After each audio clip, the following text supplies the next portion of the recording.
તારક ચિહ્ન બળાત્કારની કોશિશ કરનારને સજા સને 2019માં ઊંઝા પોલીસ સ્ટેશનમાં એક ભોગ બનનારે વિષ્ણુપુરા ખરવાડાના નિવાસી ઠાકોર સરદારજી અજમજી ચેલાજી દ્વારા બળાત્કાર કરવાની કોશિશ કરતાં ફરિયાદ નોંધાવેલી, જે ફરિયાદ અનુસંધાને નામદાર વિસનગર સેશન્સ કોર્ટમાં સરકારશ્રી તરફથી જિલ્લાના મુખ્ય સરકારી વકીલ જયદીપસિંહ રાજપૂત હાજર થયેલા, તેમને 8 મૌખિક જુબાની તથા 17 લેખિત પુરાવા રજૂ કરતા નામદાર વિસનગર સેશન્સ કોર્ટે ભારતીય ફોજદારી ધારાની કલમ 354(d)(1) મુજબ તકસીરવાન ઠરાવી આરોપીને 5 વર્ષની સખત કેદની સજા તેમજ 10,000 રૂપિયા દંડ ફટકારી સમાજમાં બહેનો પ્રત્યે થતા અન્યાય અને હેરાનગતિ વિરુદ્ધ લાલ બત્તી સમાન ચુકાદો આપેલ છે।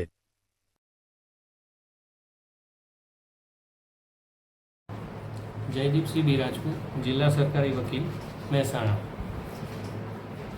સને 2019માં ઊંઝા પોલીસ સ્ટેશનમાં એક ભોગ બનનારે વિષ્ણુપુરા રહેવાસી તાલુકો વિસનગરના સરદારજી અજમલજી ઠાકોર વિરુદ્ધ એક ફરિયાદ નોંધાવેલી।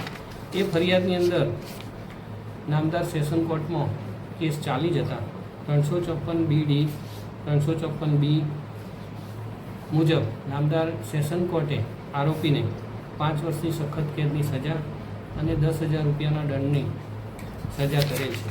આ ગુનાની અંદર અલગ અલગ સરકારશ્રી તરફથી 8 મૌખિક જુબાનીઓ અને 17 લેખિત પુરાવો રજૂ કરી અને ગુનો સાબિત થયેલ છે।